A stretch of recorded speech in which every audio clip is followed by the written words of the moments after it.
Hi everybody and welcome to our bi-weekly Life in the Self-Love community. My name is Vivian Marr and I'm self-love coach. I help women to fall in love with themselves and be more confident. We do these wonderful Facebook Lives on themes that help you to um, bring out these loving perspectives, but also to be more confident in different areas of your life. And today's topic is very important. It's about improving conflict resolution skills.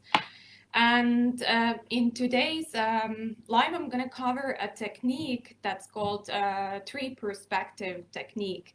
And really, you can apply it in so many different places in your life. You can apply it in your partnership with your loved one. You can apply it with friends, with family, in your work.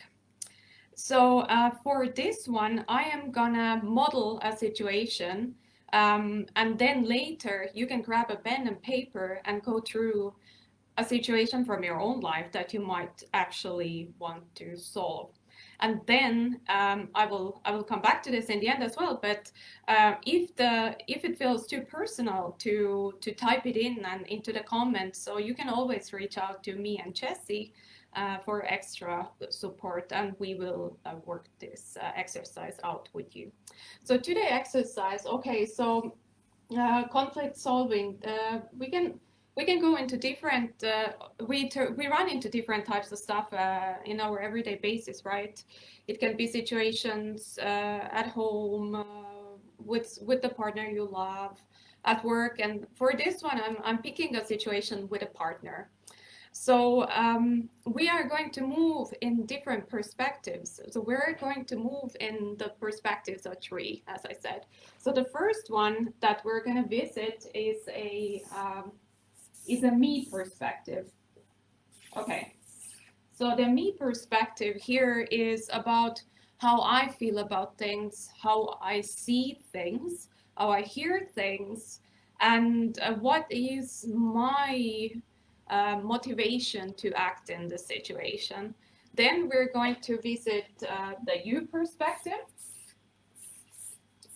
And this is the other person. So for the sake of introducing this to our community, we will do it with not with a group, but it's a specific person, and we will be checking that perspective. So that person has motivations for their behavior. That person has, how do they think, how do they feel, what do they hear, and what do they see.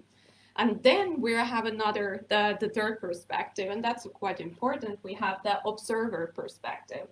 And the observer here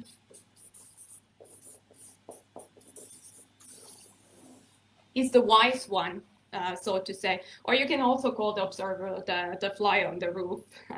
And we will be checking from this perspective. So from this perspective, we will be seeing the dynamics between those two. We will be also able to see what is the kind of the wise wisdom that the observer says. So in order to model all of this, I will take a situation which is that the partner, your partner, does not want to engage in so many social situations and come with you to social situations. And I will be talking about this from my perspective as I would be going through the exercise. So you can later really model this and take the same perspectives for the situation that is concerning you, or that is of something that worries you. Okay. So the situation, the partner does not want to come to so many social situations with you and me. So what do I feel? What is my motivation for behavior? And there can be also what do I hear? And what do I see? And these also go for the you perspective, as I said. Okay, so great. So from me perspective, I feel that in this kind of situation, my partner is selfish. He really does not understand me. He doesn't understand what's important for me, right? And if we think about feelings, and sometimes feelings kind of come up also in our body, right? So we can have so if I really get into that feeling, I can start feeling something in my heart or in my stomach. Quite often we have feelings actually in our stomach. So anyway, so these are the types of feelings that are coming in, and the way I see from this perspective, the you perspective, is that okay, like he is selfish, he doesn't take me into consideration, he doesn't understand what's important for me, right? And you can really understand that this kind of feelings can come up for so many different types of situations.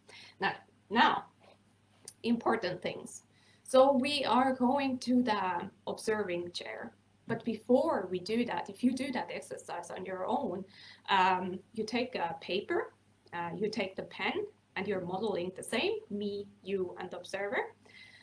Then I recommend you to, like, momentarily, before you move away from your own feelings, to really like snap out of it. So you can jump, you can move, you can uh, just go out for a second and then come back to the observing chair, because it's really really important that you are actually able to take the observing chair's perspective without being extremely loaded by feelings. Great. So in the observing chair, we are the fly on the roof. And here we can see the dynamics, and we speak the language, this person, that person. So from this observing perspective, sometimes I would have to go really, really, really far to be able to come up with that wisdom. So, um, so from that, what I would see in the situation. Okay, the partner does not want to. These were the feelings that I would feel, and this is the observer. So I would feel, and I would see from this observing perspective that okay, there's two people here, and they are both. They're both feeling that they're both battling each other. So basically, the more this one is putting pressure on that one, the more this one is pulling away. So as long as there's no common ground here, there will be no resolution. And the common ground here would be understanding. Now I'm going to jump into the you perspective. So the you perspective is, okay, me as that person, so the partner, how do I see things? Yeah. How do I feel? What do I hear? What do I see? Okay. So from that perspective, from the you perspective, I feel that my needs are not taken into consideration. I feel like things are pushed upon me, and I feel like I'm not able to live up to the expectations that another person wants.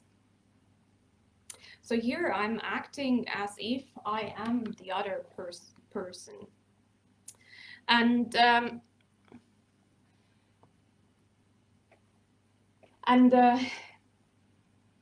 once you're able to achieve it, once you're able to actually go into the other person's perspective, and you're really able to get their feelings, okay, so my perspective is not taken into account. I feel pressured.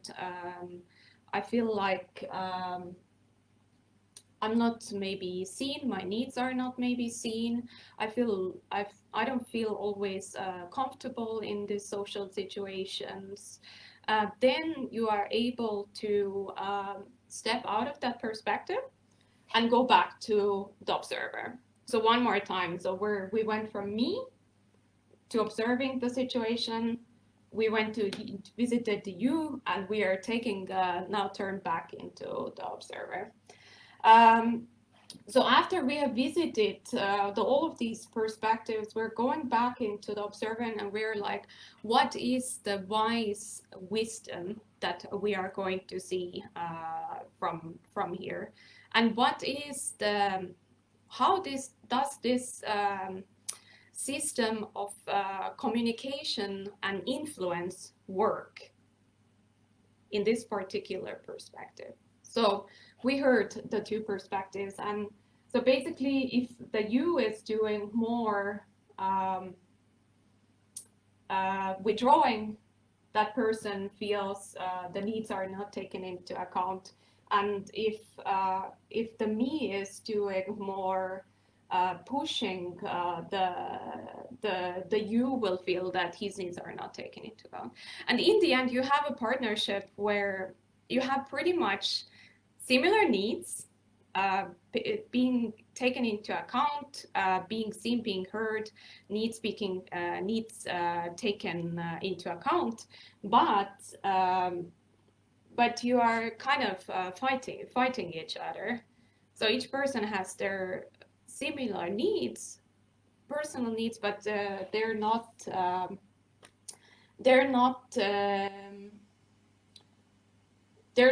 being met. So from the observer's perspective, what we can see is that where is the middle ground? Where is the middle ground? And we can also be visiting that what would I wish from me, and what would I wish more or less from you? What would I wish more or less from me? And this is where the wisdom normally comes. So from this perspective, really, if I go far, far, far, and I am a fly on the roof, we can see that there's a missing of middle ground here, and the middle ground where this you would be comfortable, perhaps with the amount of social interaction, and the me would feel that the kind of the need for that is respected. And this is the model that you can model for all kinds of different kind of conflicts. Walking through the me, you, and the observer. Now I will put a couple of points here because there are some challenges with this methodology. First of all, if you are a person that's always in the me, then it's gonna be harder for you to turn into the you perspective and the observer's perspective. That makes sense, right? Then this exercise is even more beneficial for you. It's really beneficial because you're gonna need to step into the other person's feelings. What do they see and what do they hear?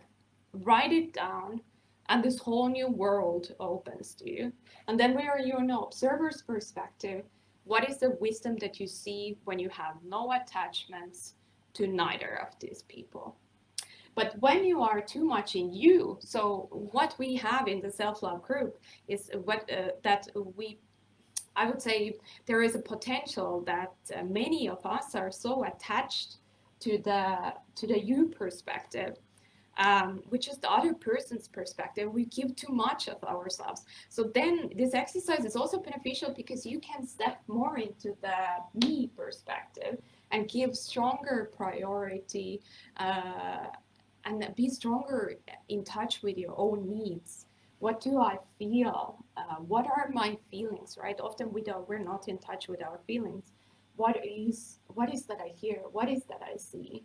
What's like my motivation here? What do I accomplish with my behavior, for example? And if you're too attached to the observer perspective, you will be quite cold and you will discount the feelings. So this is also neither something that we want. So hence, in perfect perfect balance is something that we are, or perhaps not perfect, but balance is something that we are going after, and the balance between the three different perspectives. So now take something that you want to model for yourself, a situation. And it can be a situation in your work, it can be a situation with a partner, it can be a situation with your friends, this conflict situation that you would like to solve. And model it from the perspective of me. What do I feel? What do I hear? What do I see? Then jump into the observer. Be very, very far. I mean, sometimes you really have to go physically far to see and to detach from the feelings. What are the wisdoms that you can see from here when you don't have any feelings attached to the situation? Then go to you and act as if that other person. What do they feel? What do they hear? What do they see? Come back to the observer for the final wisdom and write all of these things down. All right, so let us know how this worked out for you, and what kind of wisdoms, what kind of insights, what kind of questions do you have? From my side, thank you for watching, and we will be back in 2 weeks with another live video. And if you have any requests whatsoever for the next live, let us know. Thanks, guys.